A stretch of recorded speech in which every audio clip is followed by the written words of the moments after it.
Welcome to program report card. मैं हूं अलीना फारूक शेख और आज हम प्रोग्राम में बात करेंगे। पहले तो गर्मियां आ गई हैं और बिजली नहीं थी, अब बिजली के साथ साथ पेट्रोल भी नहीं है क्योंकि पेट्रोल की कीमत बढ़ा दी गई है। पहले तो पेट्रोल का बहरान था, अब ये हो रहा है कि जी पेट्रोल महंगा कर दिया गया है।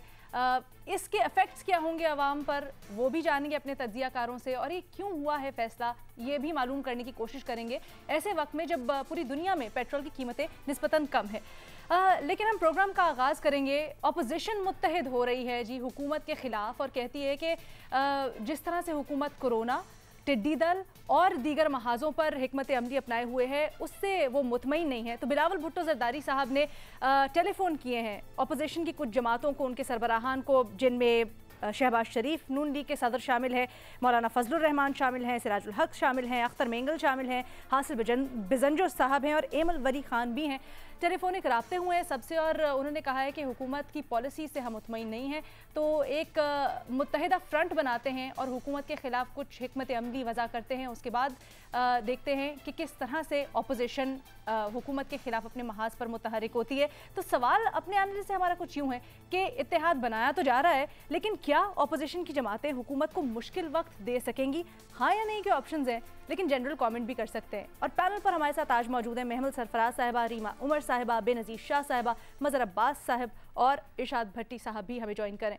मज़हर साहब, क्या लगता है आपको, पहले भी इत्तेहाद हो चुके हैं, APC अब बुलाई जा रही है, कोई फ़ायदा भी होगा लेकिन इस सब का?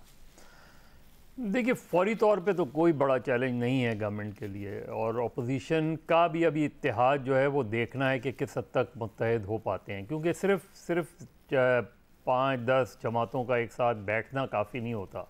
आपके पास ऑल्टरनेट क्या है, आपके पास ऑल्टरनेट प्रोग्राम क्या है? ज़ाहिर है आप दोनों बड़ी जमातें जो हैं उनके साथ अपना एक्सेस बैगेज भी है, उनकी पास परफॉर्मेंस भी है, तो वो जब गवर्नमेंट के हवाले से जो भी गवर्नमेंट की फ्लॉज हैं जो बहुत वाज़े तौर पे हैं, और ये मेरा ख्याल है पेट्रोल प्राइसेस जो है का ऊपर जाना, ये तो बहुत ही ख़तरनाक सूरत हाल है उसमें। और इसके अलावा भी जो चीज़ें हैं, तो जो अपोजिशन है वो क्या अल्टरनेट लोगों को देगी? फिर इनका टेस्ट क्या होता है? देखिए, अपोजिशन एक बड़े टेस्ट में चंद माह पहले बड़ी बुरी तरह नाकाम हुई, जहां उनकी मेजॉरिटी थी और उसके बावजूद भी वो चेयरमैन सेनेट के ख़िलाफ़ वोट ऑफ नो कॉन्फिडेंस नहीं ले पाए। क्या वो अब कुछ इस तरह का कर पाएंगे? क्या वो पंजाब असेंबली में कोई इस किस्म की चीज़ एक्टिविटी कर पाएंगे? सबसे बड़ी बात यह कि क्या मुस्लिम लीग नून और पाकिस्तान पीपल्स पार्टी वाकई मुत्तहिद होना चाहते हैं या अपना अपना गेम खेलना चाहते हैं? तो अपोजिशन के अंदर जो लैक ऑफ ट्रस्ट और लैक ऑफ कॉन्फिडेंस है। फिर ये कि जो हुकूमती इत्तेहादी हैं, मुझे नहीं लगता कि अख्तर मेंगल साहब फौरी तौर पे जो है वो हुकूमत छोड़ के अपोजिशन का साथ देने वाले हैं। उन्होंने हुकूमत का साथ छोड़ दिया, लेकिन अभी अपोजिशन बेंचेस पर नहीं गए हैं। लेकिन गवर्नमेंट के फ्रंट पे भी चीज़ें बहुत कंफर्टेबल नहीं हैं। ये सारी चीज़ें जो हो रही हैं, वज़ीर आज़म का जो मुख्तलिफ वफूद जो है अपने इत्तेहादियों के पास भेजना, कल सुना है कि इत्तेहादियों के ऑनर में वो कोई डिनर विनर भी कर रहे हैं। तो गवर्नमेंट के लेवल पर भी नर्वसनेस तो नज़र आ रही है। एक इत्तला ये भी है कि कोई 24 MNAs PTI के ऐसे हैं जो अंडर सर्विलेंस हैं, जिनकी सर्विलेंस की जा रही है। कुछ इस तरह के इशारे भी हैं कि जहांगीर खान तरीन लंदन में बैठ के अपना खेल खेल रहे हैं। अच्छा। उसमें तो ये सारी चीज़ें अपनी जगह हैं, लेकिन अपोजिशन जो है, अपोजिशन को दिखाना पड़ेगा कि अगर वो जिन चीज़ों को गवर्नमेंट को क्रिटिसाइज़ कर रहे हैं उनके पास उसका जवाब क्या है। और क्योंकि ज़ाहिर है उनसे सवाल जब किए जाते हैं तो उनके माजी को सामने रख के किए जाते हैं, तो एक पावर गेम, पावर पॉलिटिक्स और एक पॉलिटिकल टसल तो शुरू हो गई है। लेकिन फौरी तौर पे गवर्नमेंट को, मुझे कोई नहीं लगता कि गवर्नमेंट को कोई बहुत बड़ा चैलेंज का सामना है इस वक्त। ठीक है महमल, जो मजबूती और पुख्तगी चाहिए अपोजिशन को, वो नज़र आ रही है आपको इस वक्त? अगर कोई इत्तेहाद होता है हुकूमत के ख़िलाफ़ तो, और हिकमत अमली क्या स्टांस लेके चलेंगे आगे?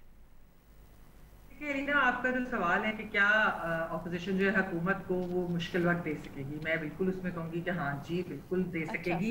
मज़हर साहब ने जिस तरह बात की, देखिए असल में अपोजिशन का जो मकसद है इस वक्त वो हुकूमत गिराना नहीं, कोई ऑल्टरनेट ऑप्शन देना नहीं है। उनका मकसद इस वक्त है हुकूमत को एक्सपोज करना। आप पिछले एक हफ्ते की हेडलाइंस उठा के देखें, आप अगर इंटरनेशनल मीडिया में उठा के देखेंगे, आप पाकिस्तान गूगल करें तो उसमें उसामा बिन लादेन वाला आएगा, या उसमें PIA के पायलट्स की जो फेक या बाद में जो मिशन डिक्रीज कर दिया गया वो वाली आपको हेडलाइन नजर आएगी। अगर आप पाकिस्तानी मीडिया को उठा के देखें तो उसके अंदर पिछले एक हफ्ते की हेडलाइन में फवाद चौधरी साहब का इंटरव्यू होगा, जिसके अंदर उन्होंने टीम के बारे में बात की कि हम इम्प्लीमेंट नहीं कर पा रहे विजन, या उसके अंदर कोरोना के ऊपर गवर्नमेंट की मिसहैंडलिंग हो गई, या मईशत की हो गई। आज अगर आप उठा ले तो आपका अगला सवाल भी है पेट्रोल प्राइसेस के ऊपर है।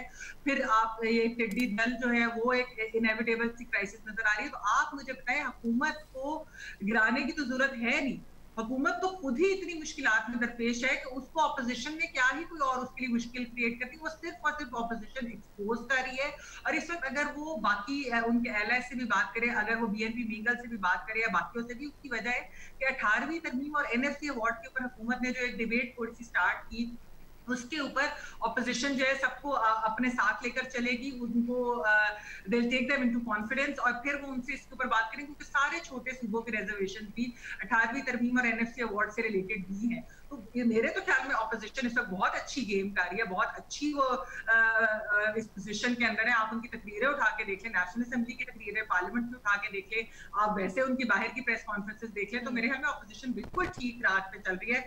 देयर एजेंडा है कि हुकूमत को हमने एक्सपोज करना है, हुकूमत की नाअहली को एक्सपोज करना है, उनकी परफॉर्मेंस को जो वो नहीं कर पा रहे हैं वो एक्सपोज करना है, और वो ऑपोजिशन बिल्कुल उसमें कामयाब हो भी रही है। ठीक है भट्टी साहब, कुछ महीने पहले हमने देखा मुजाहिरा फजलुर रहमान की तरफ से और सारी पार्टीज उनके साथ मिली, एक शो किया गया इस्लामाबाद में, लेकिन सबकी अलग राय हो सकती है, लेकिन उसके कुछ ज़्यादा असरात नज़र नहीं आए हमें हुकूमत की कुछ डैमेज करते हुए रेपुटेशन। आपका क्या ख्याल है?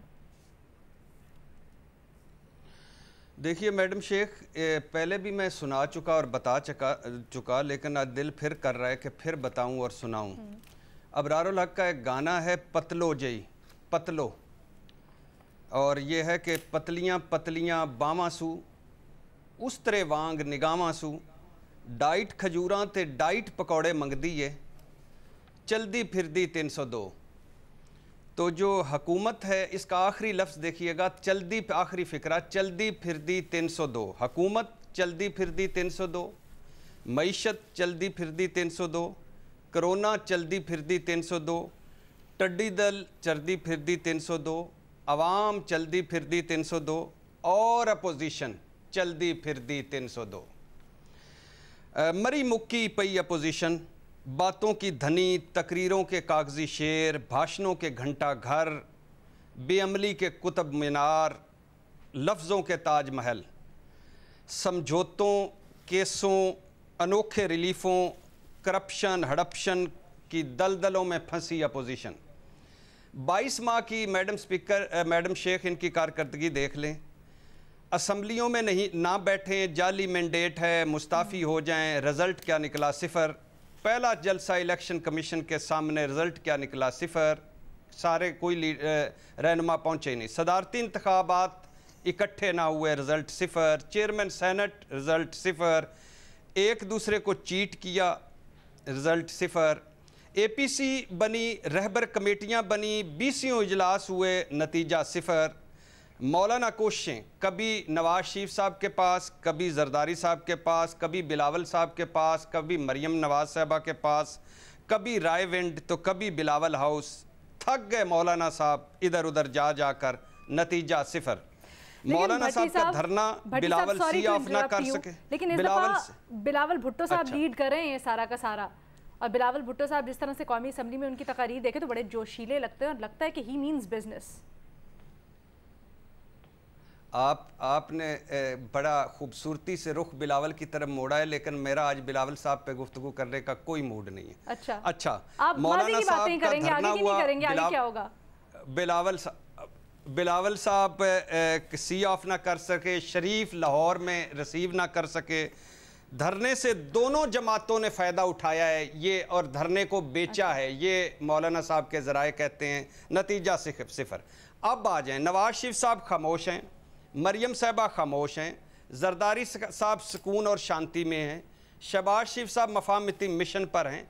लिहाजा इस बार APC से PP नून लीग केसों को तो कुछ फ़ायदा हो सकता है, कोई पतली गली, कोई चोर दरवाज़ा, कोई रिलीफ और मिल सकता है।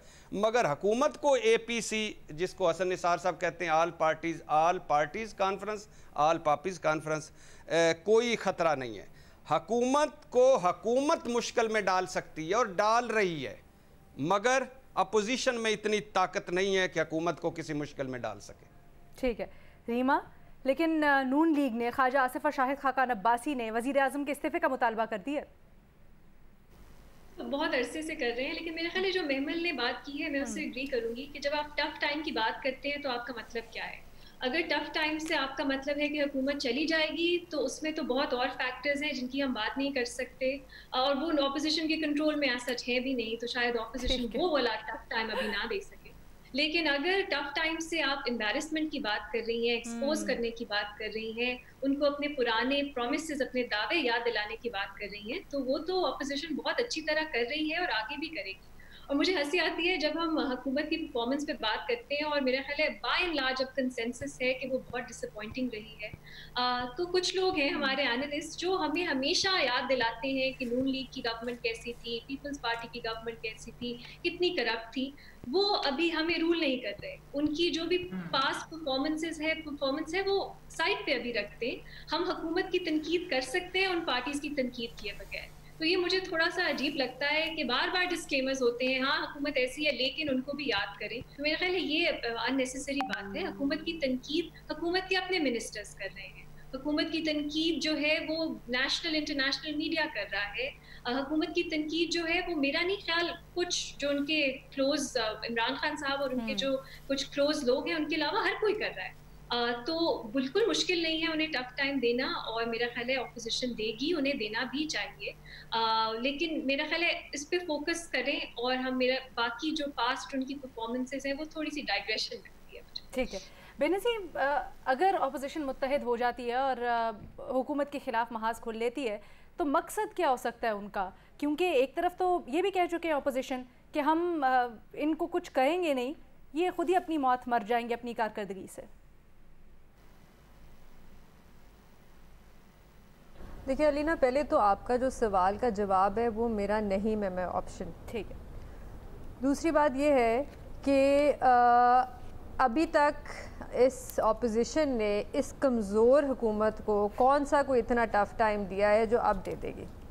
मेरे ख़्याल से जैसे रीमा ने भी बात की, एक कंप्लीट डिसअपॉइंटमेंट रही है हमें ऑपोजिशन के साथ। बहुत सी APCs बनी हैं और कभी उसका कोई नतीजा नहीं निकला। लेकिन मैं जैसे आपसे शो से पहले भी कह रही थी कि आज चाहे आप मुझसे कोई भी सवाल पूछ लें, मैं जवाब सिर्फ कोरोना वायरस के बारे में बात करूंगी, क्योंकि ये मेजर इशू है हमारे मुल्क में अभी, और अभी कोई इशू इतना बड़ा नहीं है। क्योंकि पिछले 3-4 दिन से, बल्कि एक हफ्ते से हमें बार बार ये बताया जा रहा है, बड़ी हेडलाइंस चल रही है कि केसेस में कमी आई है। पिछले 6 दिन से केसेस में कमी आई है, बड़ी खुशियां मनाई जा रही हैं। ऐसा समझा जा रहा है कि जैसे पता नहीं कोरोना वायरस ख़त्म होने लगा है पाकिस्तान में। केसेस में कमी क्यों आई है? केसेस में कमी इसलिए आई है क्योंकि टेस्टिंग में कमी आई है, और ये बहुत ज़रूरी है लोगों को बताना कि हमारी टेस्टिंग पिछले 6 दिन से बाकायदगी से कम होती जा रही है। सबसे ज़्यादा हमने टेस्टिंग कब की थी? 19 जून को 31,000 टेस्ट किए थे हमने एक दिन में। उसके बाद रोज़ टेस्टिंग कम हो रही है। पिछले 2 दिन हमने 21,000 टेस्ट किए हैं पूरे मुल्क में। तो फिर टेस्टिंग कम होगी तो फिर केसेस भी कम होंगे। अच्छा, पंजाब में मैंने ये पूछा कि टेस्टिंग क्यों कम हो रही है। पंजाब के जो हेल्थ सेक्रेटरी हैं नबील अवान साहब, मैंने उनसे ये पूछा कि पंजाब में, और ये सिर्फ एक सूबे में नहीं, ये पूरे मुल्क में टेस्टिंग कम हो रही है, सिंध में भी पंजाब में भी। मैंने जब पंजाब में उनसे पूछा तो सेक्रेटरी हेल्थ ने मुझे कहा कि टेस्टिंग हमारी इसलिए कम हो रही है क्योंकि अब जो बाहर से मुसाफिर आ रहे हैं, जो पैसेंजर्स आ रहे हैं, हम उनको टेस्ट नहीं कर रहे। इसलिए क्योंकि वफाक का ये फैसला है कि जो अब पैसेंजर आए आप उनको घर जाने दें। तो वो कहते हैं हम क्यों अपने टेस्ट ज़ाया करें, हम उनको टेस्ट करके फिर क्या करें, उन्होंने तो वैसे ही घर चले जाना है।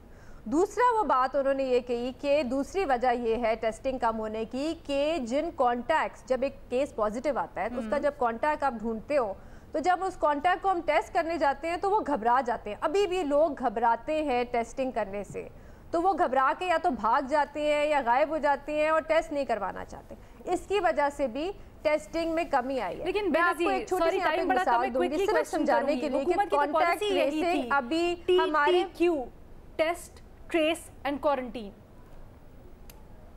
बिल्कुल, बल्कि डॉक्टर जफर मिर्जा साहब तो हमें कहते हैं कि रोबस्ट कॉन्ट्रैक्ट ट्रेसिंग है हमारे मुल्क में। रोबस्ट, मैं आपको रोबस्ट कॉन्ट्रैक्ट ट्रेसिंग का बताती हूँ। एक शख्स है, और ये मैंने खुद अपने आंखों से केस देखा है, एक शख्स है, उसका टेस्ट पॉजिटिव आया, उसका जो कॉन्टैक्ट है वो उसने गवर्नमेंट की हेल्पलाइन पे फ़ोन किया कि मैंने टेस्ट कराना है क्योंकि मेरा कॉन्टैक्ट था एक पॉजिटिव केस के साथ। उन्होंने कहा हम आपका टेस्ट नहीं करेंगे, आपको सिम्टम्स नहीं है। लाहौर में एक्सपो सेंटर में गया, उसने कहा मेरा टेस्ट करें, उन्होंने कहा आपका टेस्ट नहीं करेंगे, आपके सिम्टम्स नहीं है। बाद में उसने एक प्राइवेट लैब से टेस्ट कराया और उसका टेस्ट पॉजिटिव आया। तो आप मुझे बताएं, अभी भी हम सिम्टम्स के बेसिस पे टेस्टिंग कर रहे हैं। कॉन्ट्रैक्ट ट्रेसिंग तो हमारी पता नहीं कब की खत्म ही हो गई है। Very true. एक काम करते हैं, पीर को इसके ऊपर पूरा सवाल रखते हैं, आराम से डिस्कशन करते हैं, बहुत ही इंपॉर्टेंट सवाल है। लेकिन एक छोटी सी हमें ब्रेक लेनी है, ब्रेक के बाद आएंगे और पेट्रोलियम मसनूआत की कीमतों में इजाफा और वज़ीर आज़म का उसके ऊपर एहतजाज, मामला क्या है, एक ब्रेक के बाद डिस्कस करेंगे।